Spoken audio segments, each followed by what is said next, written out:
Testing 1, 2.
Good morning.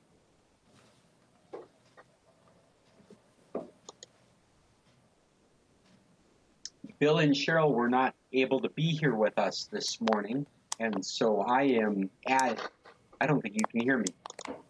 Can you hear me now?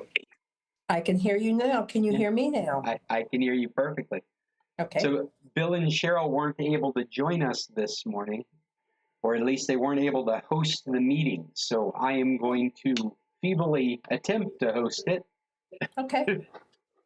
And we're all ready to go. It's just me and you at the moment, though. Okay. I'm going to mute. I'm going to mute now. Okay, and we'll be back in 4 minutes.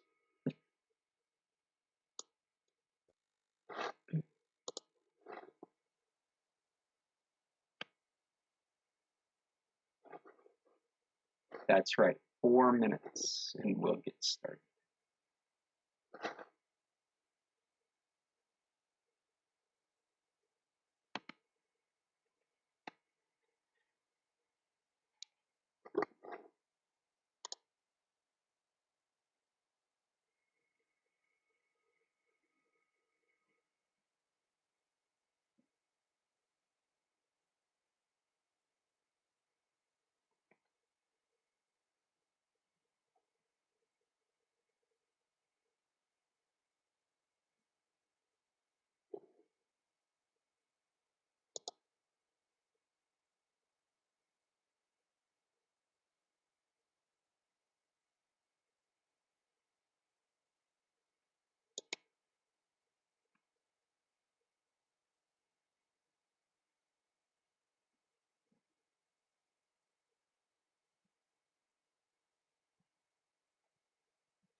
Good morning, Chester. Good morning. Right now it's just you, me, and Judy. We're just moments away from starting. I Where will are be you? the impromptu host. I might be in and out because I am working at the same time, but I wasn't able to get Bill or Cheryl to do the job because they have got something going on.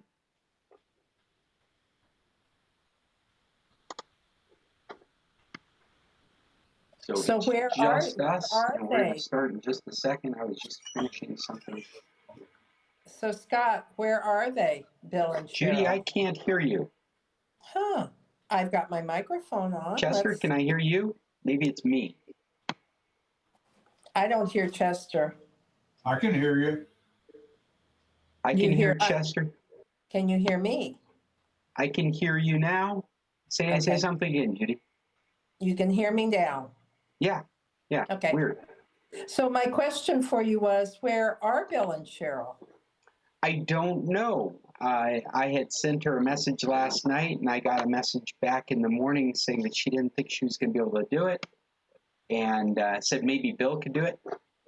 And so I sent a message to Bill, and Bill's like, I don't think I can do it either. I don't know what they're doing.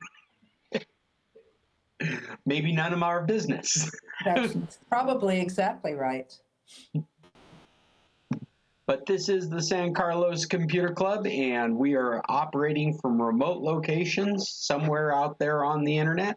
I'm Scott Stimson, and doing the things that I do, which is IT work and solving computer problems. I am in Phoenix working for an organization right now, and I got permission to host this meeting from my office. There's Bill. Hey, guys. Hey. How are you doing this morning? Good. I walked into the room with a $600 ticket from the machine last night. Oh, is that a good thing? Well, it's better than not, but it's also the remains of $1,500. So you figure it out. Sounds like $900 worth of fun, I hope. Well, there's also $600 worth of comps that have come with that. So all right. It's a good time. So we were asking where you were. You must be gambling somewhere. We're in Vegas. Vegas, baby. Vegas, baby. This is our what do you call it? Our Vegas lifestyle. We spend 5 months at home, 5 months in San Carlos, and 2 months in Vegas. 1 month going each way. Not a bad duty. What was that, Jeff? Not bad duty. Not bad. Not bad. Yeah, not bad. Not a bad way to live. Not a bad way to live. Except when it costs you $300 in fun. Well, we'll even that out, don't we? Well, I hope you guys have brought some of your own questions. I stuck some really light stuff in our document of possible topics because I didn't know how active I was going to be able to be in the meeting. Are you back in Arizona, Scott? Yeah, I sure am. Hey, Dave's joining us. Morning, Dave. Welcome. Yeah, I'm back around town for a while. Oh, all right. Well, I'm not. That's why we're doing just a virtual meeting today. And I'm also not in the land of chilaquiles, sadly. So is Vegas your go-between? You do Canada, Vegas, San Carlos, Vegas, Canada? Yeah, we do. We take off from home. We spend about a week traveling. We wind up in Vegas. We spend 5 or more weeks here. Then we spend a week getting to San Carlos, and we spend the winter there, and then we reverse the system. And we're headed north now. We've been on the road for a week here. Yeah, we left San Carlos last Tuesday. Yeah, we left San Carlos on Tuesday. Joined the computer. Hey, Bill, I don't mean to interrupt you, but I'm looking at us realizing that we look like that Disney de-aging algorithm, the two of us.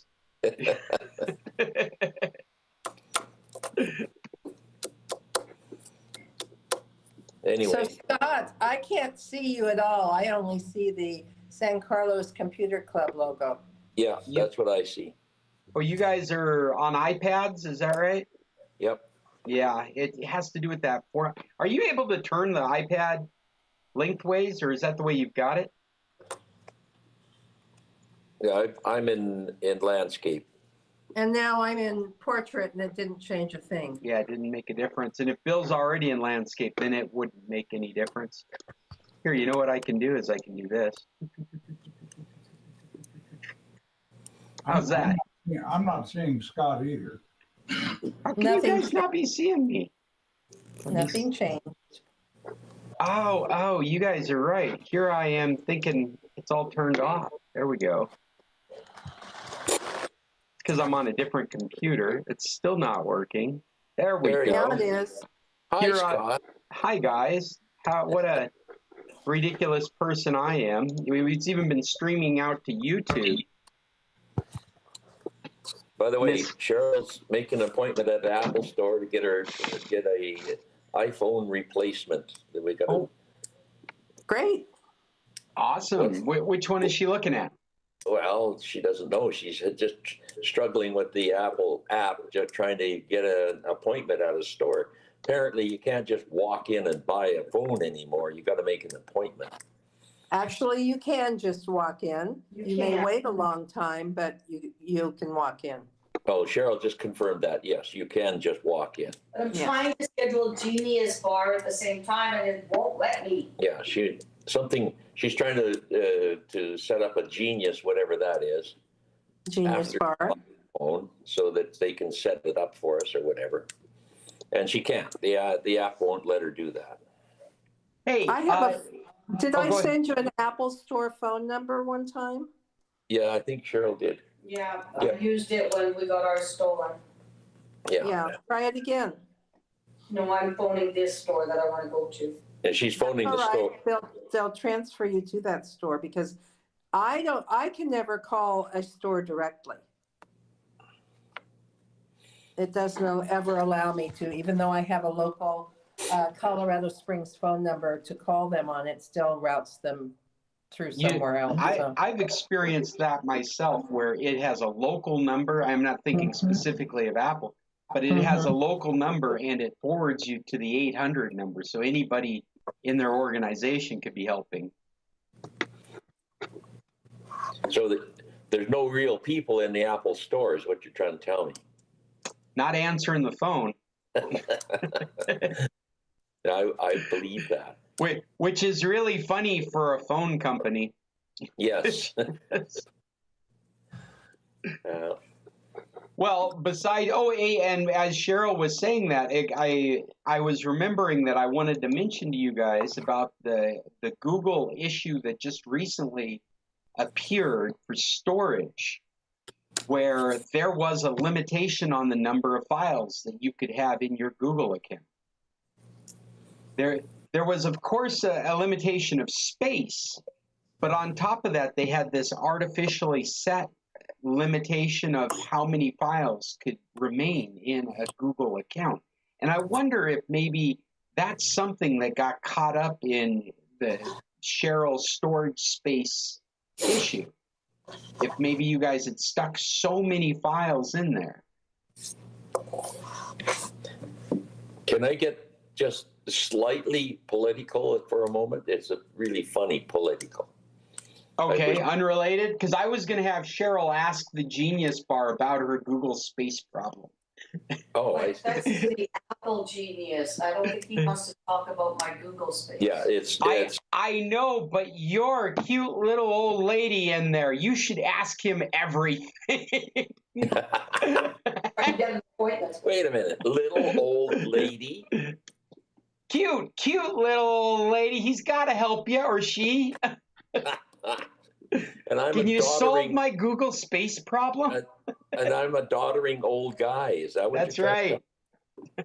Anyway, I was just reading on the it's actually on Twitter that Fox has just introduced their articles of evidence, and one of them is 4 episodes of The Simpsons that show Homer at a voting machine trying to decide who he's voting for, and he votes for Republicans and Democrats equally, I think, and they're going to use this as their sign of impartiality. I think they're using Simpsons as their evidence. Sorry, that's it. That's awesome. Hey, Jim, welcome. I thought that was incredibly.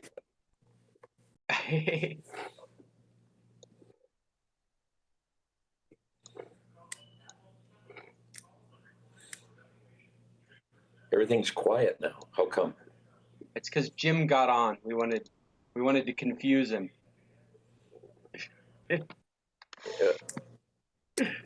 Jim came on and brought the cone of silence with him. That's right. I'm sorry if I don't look like I'm facing you guys directly. I'm dealing with my webcam being on one screen and you guys being on another screen. So I am looking at you, even though it looks like I'm looking at you. Morning, James. You're muted, Jim. You're muted. Muted. Right you are. Thank you. Good morning, everyone. Good morning. Have you brought any topics for us today? As I look for my coffee. I actually had one on, I thought about yesterday, and for the moment, I lost it. Give me a minute to find my notes. Maybe it'll come back to you while we're here. I've included a couple of things here, like I said at the beginning. Nothing too deep, just some stuff I thought you guys would find interesting. The first one here is FBI warn against using public phone charging stations. This is an article. Say it louder, Chester. Oh, did Chester have something? Chester has one. Oh, yeah, let's do that. Yes. Yeah, last night I heard a very interesting program. I know most of you don't watch Fox, but this was Musk being interviewed by Tucker Carlson on AI. And it was very interesting. And there's going to be another one tonight for an hour. It's very interesting to learn his view on AI, which he's trying to start his own situation to try to avoid some of the dangers that are involved in the others. That sounds like it would be a very entertaining interview. Did Musk mention anything about forming a new AI development company to compete with OpenAI? Yes, he did. And he's doing that because he's concerned about the dangers that are involved in the ones that are being developed. And he wants to develop one that is not quite so dangerous. And he discussed that at length. And he'll be on again tonight. I'll watch it. Thanks. I'm making a note because I want to watch it too.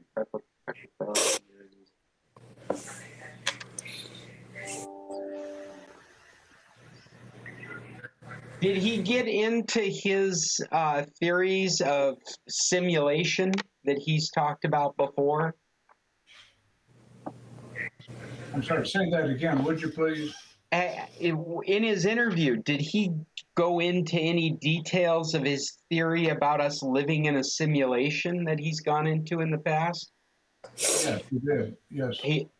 Hey, did you catch anything about how that would correlate with the whole idea of AI to begin with? Since if we are living in a simulation, who cares what AI does?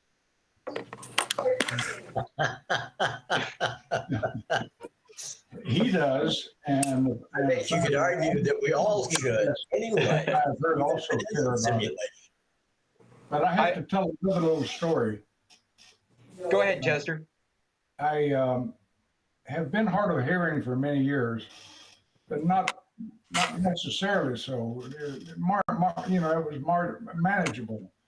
About 2 weeks ago, I took a turn for the worst, and so I've gone in for a new to me hearing aids, and I tried them over the weekend, and they are wonderful. And I had to give them back today until I can get the new ones in on Thursday. So I'm a little hard of hearing on this broadcast.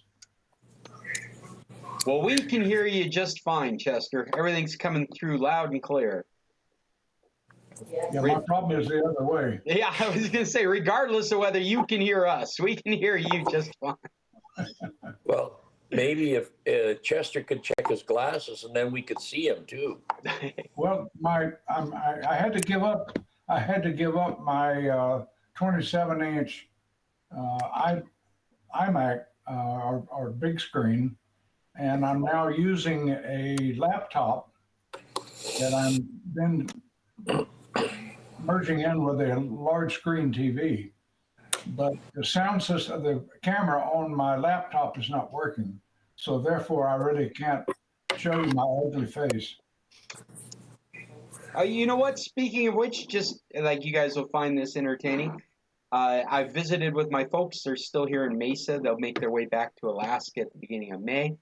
And Dad had me take a look at his laptop, which he has joined our meeting a number of times, not being able to get his webcam to work.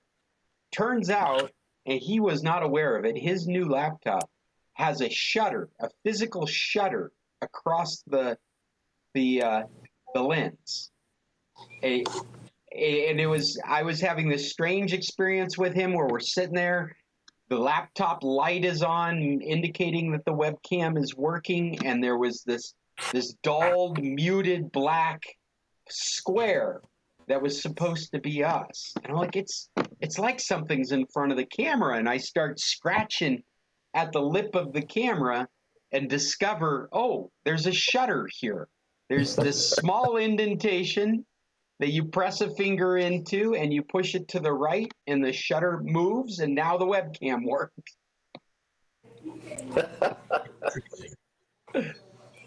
That's like taking pictures with the old 35 millimeter camera and not taking the lens cap off. That's right. It's exactly like not taking the lens cap off. Unfortunately, it was so recessed and it wasn't obnoxious, so nobody even noticed that it was there. It wasn't a feature that he went off looking for. He didn't intend to buy this feature. And so all he knew was the webcam wasn't working. On a side note, I think a mechanical shutter is a wonderful feature to have on a laptop. And if you are privacy security conscious, you might add it to your tick of things that when you go out to buy a laptop, you'd like to see on it. I think most Lenovo ThinkPads have that feature. I know mine does. Yeah. I'm trying to remember now what his was. I think his was an Asus. Well, and an interesting thing that they've done on the Apple side of things, and you could probably use these shutters for other laptops that were compatible, but they sell a strip of magnetized metal that you can put on your MacBook, and the strip just slides back and forth on the glass of your laptop with an opening that you can reveal the camera with. And it sits perfectly on the lip of the laptop because the laptop's made out of metal, and so it magnetizes itself to that strip, to that lip of the laptop. So it's a third-party shutter that you can add to your laptop. None of this, of course, takes care of turning off the microphone.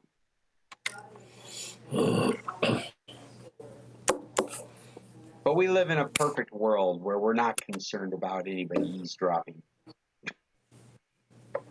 I say facetiously. How about some other topics? Or should we move on to something that I've got here? I put this in our list only to, it's kind of like our reminiscent of things we've talked about in the past. The FBI has a formal statement warning people not to use public phone charging stations. Does everybody know what a public phone charging station is? You've probably seen them, kiosks in airports. But the most of the time they don't work anyway, so Well, speaking from experience. that's a reason not to get into them at all. And with the newer Yes. phones, it seems like you can get quite a bit of charge on your phone in a short period of time. I have mentioned before in the past not to use these stations. They're very similar to, they can be frauded very similar to the way an ATM can have a skimmer on it for cards, credit card reader. They can just put a device in that does a data connection with your phone. The very worst case scenario is those older USB chipsets that could be compromised and carry a virus with them. I don't know if you guys remember this. We talked about this a few years ago, where you could plug an infected device into another device and pass that infection, and it all happens at the hardware layer because of the compromise in the USB controller chip. So this controller chip being manufactured abundantly and cheaply was used in many USB devices, mice, as well as ports on computers, ports on routers, all to control USB data flow. And what they discovered later was that that chip could be compromised and had been. That chip is in abundance still in our world. And just by plugging a device into it, I guess the way you would look at it is your computer gets infected on its USB port. Your computer doesn't know, because the USB port is doing what USB things do. It doesn't know that on the other side of what USB ports do is something else being done. Because it's infected at the hardware level, everything reported to the computer appears to be genuine. So the computer has no idea this chip on its motherboard has been compromised. Then you do something like plug your phone into your computer. If it has the same compromisable chip, then the compromise has the ability to move over to the chip in the phone. And it suffers the same problem because it's a USB controller. It gets to decide what it tells the phone a USB is. And so as far as what the phone's receiving, it has no reason to think there's anything malicious. It's just being a USB port. And so it goes on. You take your phone and you plug it into something else, you could pass the infection. Or even a better example would be USB sticks. You would never know. There's these devices that I mentioned, even the USB stick, you could scan them for viruses. And the way that viruses work or virus scanners work would not have any way of telling that the hardware had been compromised, because the hardware is continually telling the computer that it's fine. Yes, Chester. If you're done with that subject, I have a new subject. Oh, sure. I just wanted to reiterate that this is advice that we've given for years. Do not use these public charging systems. It's an opportunity for getting into trouble.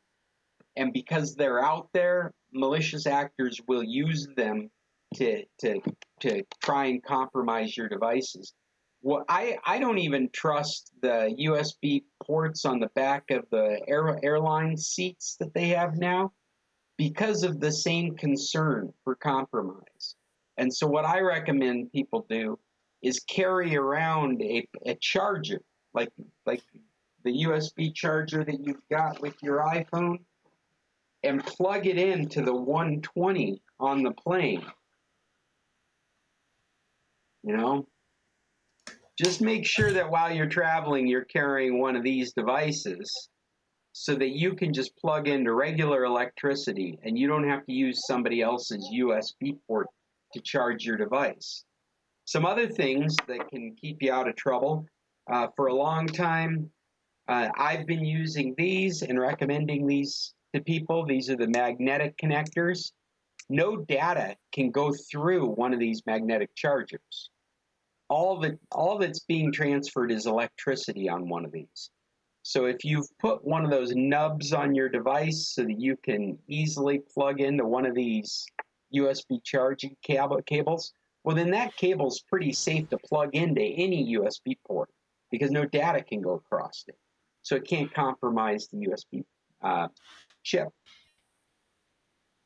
There was a And if you don't have report enough ports, another trick that I do when I'm traveling all the time, I don't have it with me, is I carry a little USB hub with me. And so I'll hook, if there isn't enough USB ports for what I need to do, and I've only brought one of these, I'll plug it into a hub.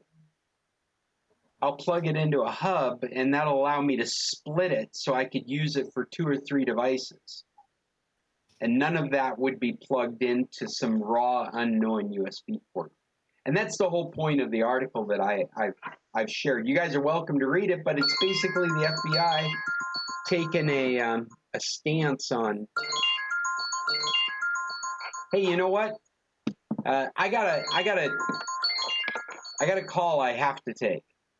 I'm going to excuse myself for a moment, but I'll be right back. I'll tell my story then. Okay. I'll tell my story. In the news yesterday was a new scam.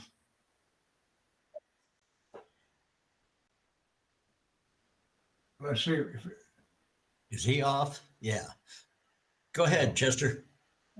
There was a new scam reported on the news yesterday. A woman had a telephone call from kidnappers who had her daughter, and they put the daughter on the phone, and the lady that was being scammed recognized her daughter's voice and the way the daughter was crying, trying to get some help. And so the lady paid the ransom. No, I'm sorry, she did not pay the ransom. What she did was she called her husband, and her daughter was with her husband. And it was a scam that was based upon the daughter's voice using AI. Wow. And all they need is about 3 seconds of one's voice in order to be able to duplicate and put words into a person's mouth. The question I have is, can someone take the recording from this particular YouTube that is produced of our communications and copy our voice off of the YouTube? Good question.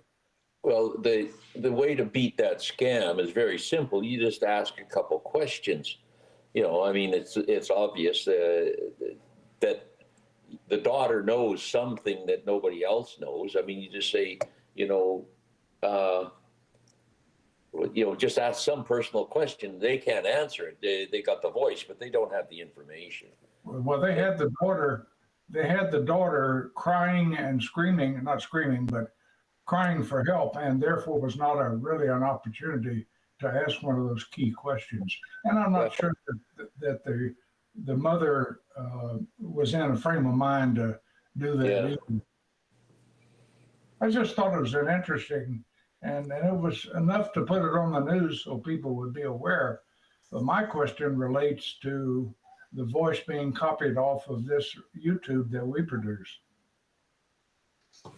Well, all they need is just a voice sample. So any voice sample will work. Well, it's on YouTube after every Tuesday. Yeah. Well, they can try to phone my mother. It's not going to work very well. It's a long distance call, I'll guarantee it. Yeah, me too. That's all I had there.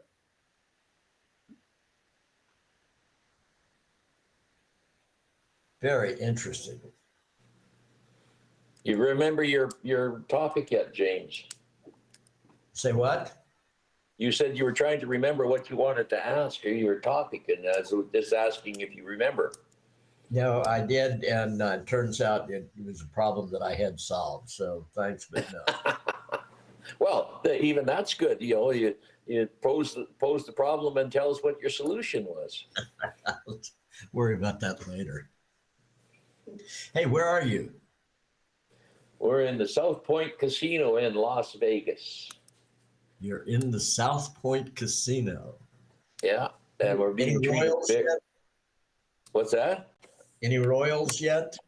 No, but I did turn cash out a $600 ticket last night, which put a dent in the liabilities side of this balance sheet. Uh-huh. Here, I'll show you what it looks like here. How do I turn this around here? Oh, there it is. Me and my There. pajamas. Me and my pajamas. Oh, your pajamas are fine. I know, I got to turn this damn thing off too. Yeah, it's pretty weird. Where is it? That's There. your pack bag. There. This is our view out of the window. Well, that's nice. Oh, yeah. That's the I-15. Yeah, that's the I-15 over there with all the people scrambling Heading on it. down to California. Yeah, heading to California. And on a day after any holiday, that's a parking lot. Tell them about the solar thing. Oh, yeah, we had a neat experience in, Okay. now I got to get this turned around again. I don't want to look at the, oh, we got to close this first. Get rid of that. Scott's back. There. Anyway, well, on the way back, just outside of Las Vegas, there's a new type or a different type of solar farm that I've never seen before. It's an array of mirrors all pointed at a tower. It has some kind of collector at the top of it, and the sun is. All of these things, I think it's a liquid. The ones I'm used to know of were liquid sodium plants, but somehow it looked to me like this one generated the power at the bottom of the tower. But man, oh man, those things were bright, and the air around it is just sort of glowing. That must be pretty damn hot up there, I'll tell you. Anyway, I've never seen one like that. You see all kinds of solar panel farms around here. And Bill, do you remember what that was called, that area? Oh, we were across the border. I think that it was across the border in California, just outside the border of Prim. But I have no idea what that area was. South of Prim, Nevada. Yeah, just south of Prim, Nevada, right on the border of it. And it was debatable which state it was in. Like there was no clear definition of what the state border was there. But you're right on the border. Like Prim is in Nevada and you're driving out of California. It's one of those classic Nevada towns that are built right on any highway coming into Nevada.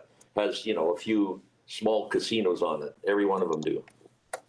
I just found a Google search, suggested search, Prim, Nevada solar farm. Yeah, that might do it. There they are. Pictures, I see them. That's pretty wild. They've got like lighthouses.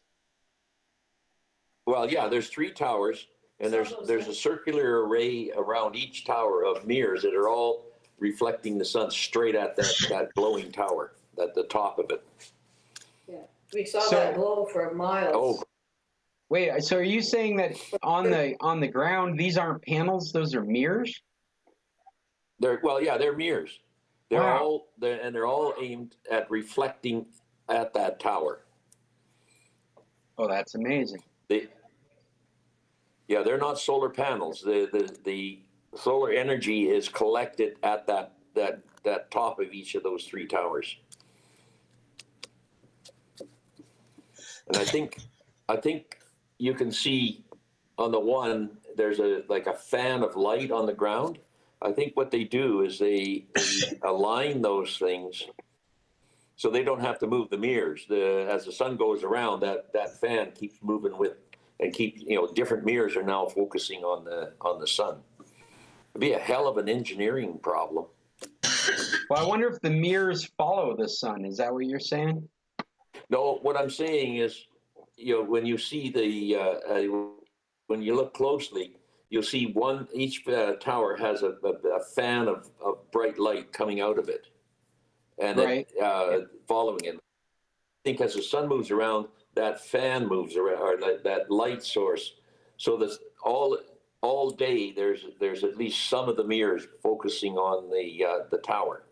Otherwise, they'd have to have a mechanical device on every one of those mirrors, and that would be prohibitive. But you see what I mean, where there's a light fan out there in the panels. Yeah.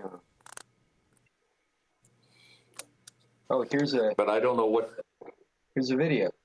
The Wikipedia has a good explanation. Oh yeah. Yeah. Well, at least to me, it looked pretty good. But This is drone footage. They're almost totally surrounded by solar energy. There's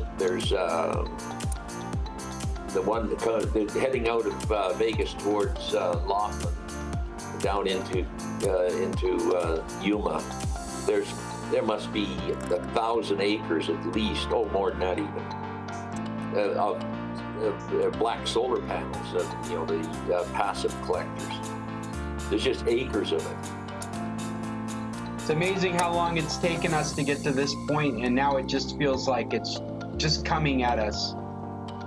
Oh yeah, everywhere you turn, especially down here in Nevada, in the desert. I mean, there's unlimited sun sitting everywhere.